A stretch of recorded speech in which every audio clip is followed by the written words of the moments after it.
노후 준비를 위해 에디튜브 시작합니다. 안녕하세요. 노후 파산을 대비하는 에디입니다. 벌써 목요일입니다. 주말로 다가갈수록 피로가 느껴지는데요. 수요일에는 굵직한 기업들의 실적 발표가 있었습니다.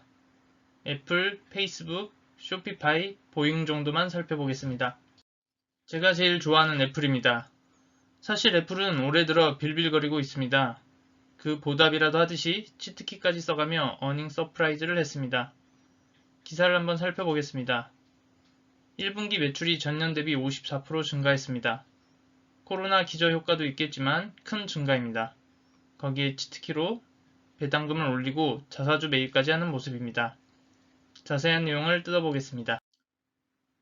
EPS는 1.4달러로 추정치 0.99달러를 41.4% 상회했습니다. 울트라급 실적입니다. 매출은 896억 달러로 추정치 774억 달러보다 15.8%가 더 높았습니다. 이번 매출은 과거 1분기 실적들 중에 최고고 전년 대비 53.6%가 증가했습니다. 서비스 수익은 169억 달러로 추정치 157억 달러를 7.6% 상회했습니다. 애플은 서비스 수익이 중요한데요. 첫 번째로 서비스 수익은 예측이 가능하고 안정적인 반면 제품 수익은 때에 따라 달라지기 때문입니다. 그리고 두 번째는 마진이 엄청나기 때문입니다. 이번 실적에서 서비스 부분의 마진은 70.1%였고 제품에서는 36.1%였습니다. 서비스 부분의 마진이 엄청난 것에 놀랐는데요. 제조업에서 36.1%가 나온 것에 더욱 놀랐습니다. 폭스폰에게 단가를 얼마나 후려치는지 알 수 있는 대목입니다. 실적도 엄청났지만 더 호재로 작용하는 것은 주주 친화적인 정책입니다. 900억 달러의 자사주를 매입하고 하나로는 90조에 달하죠. 그리고 주당 0.22달러의 현금 배당을 말했습니다. 자사주 매입은 말 그대로 주식을 사서 태워버리는 것이니 주가가 올라가게 됩니다. 어닝 가이던스는 발표하지 않았습니다. 일반적인 미국 회사가 실적도 좋고 자사주 매입에 배당까지 늘려도 어닝 가이던스를 발표하지 않으면 주가는 곤두박질 치게 됩니다. 하지만 애플의 클래스를 보여주듯 시간 내에서 2% 가까이 상승했습니다. 애플의 매출 비중은 2020년 기준으로 아이폰의 판매가 50%, 서비스가 20%, 그 외 30%입니다. 아이폰의 역할이 여전히 중요하지만 서비스 매출의 증가가 더욱 호재인 것 같습니다. 실사용자 수가 10억 명가량 된다고 합니다. 한번 애플이나 안드로이드를 사용하면 갈아타기가 쉽지 않은 걸 고려하면 서비스 매출은 안정적으로 발생할 거라고 생각됩니다.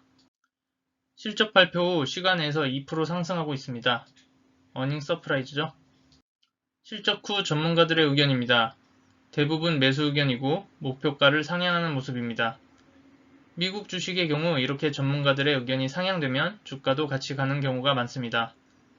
미국 주식으로 장기 투자를 하는데 애플을 안 들고 가는 건 말이 안 됩니다. 조정이 올지 뚫고 올라갈지는 모르겠지만 멀리서 보면 지금이 제일 쌀 때일 것 같습니다. 분할 매수를 추천드리겠습니다. 다음은 페이스북입니다. EPS 3.3달러로 추정치 2.32달러를 42.2% 상회했습니다. 이건 역시 울트라급 실적입니다. 매출도 추정치 236억 달러를 11% 상회한 262억 달러를 기록했습니다.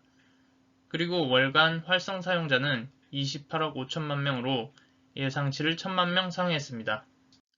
페이스북은 광고 매출로 먹고 사는 회사인데요. 광고당 평균 가격이 30% 상승했고 총 광고 수 역시 12% 상승했다는 내용입니다. 다 매출로 직결되는 내용입니다. 어닝 가이던스는 역시나 없었는데 실적이 너무나도 좋다 보니 주가는 시간에서 7% 가까이 올랐습니다. 페이스북의 위협은 애플의 보안 정책의 변화에 있습니다. 빅데이터 활용 동의를 사용자에게 받게 하겠다는 것인데요. 타겟팅 광고를 할 수 없게 되는 위기가 됩니다. 어떻게 보면 치명적이라고 할 수 있을 것 같습니다. 보시는 바와 같이 매출의 98%가 광고입니다. 경기가 재개되면 광고는 유튜브와 페이스북 외에 따로 할 곳이 없어 보입니다.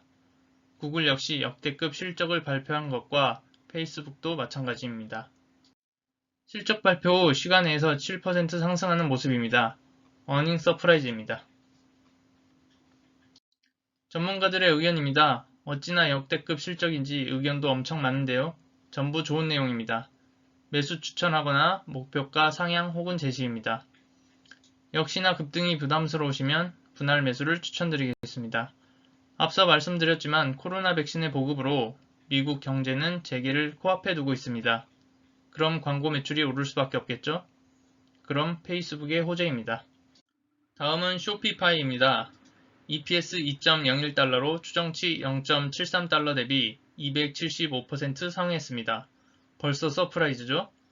매출 역시 9억 9천만 달러 정도로 추정치 대비 14% 상회했습니다. 쇼피파이는 네이버 스마트 스토어 같은 플랫폼 업체입니다.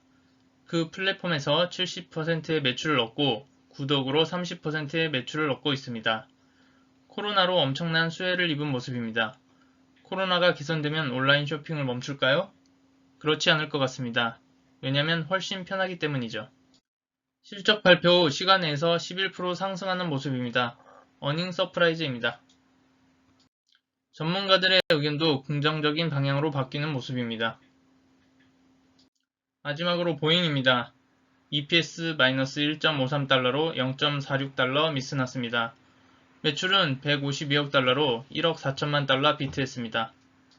보잉은 국방, 안보, 우주의 45%, 민간항공 28%, 서비스 27% 매출을 만듭니다. 그런데 737 맥스 기종의 두 번의 추락과 끝없는 잡음, 코로나로 수요 감소까지 이어지면서 맥을 못 추고 있습니다. 회복까지는 좀 더 걸릴 것 같습니다. 실적 발표 후 당연히 떨어지면서 어닝 쇼크입니다. 전문가들의 의견은 그냥 들고 가라입니다. 미국은 절대 보잉을 망하게 두지는 않습니다. 그렇다고 주가 떨어지는 걸 도와주지는 않을 것입니다. 오늘의 관심 기업의 실적을 살펴보았습니다. 테크 기업들의 엄청난 실적의 향연이었습니다. 내일은 아마존, 마스터카드, 트위터의 실적 내용을 전달드리겠습니다. 끝까지 봐주셔서 감사합니다.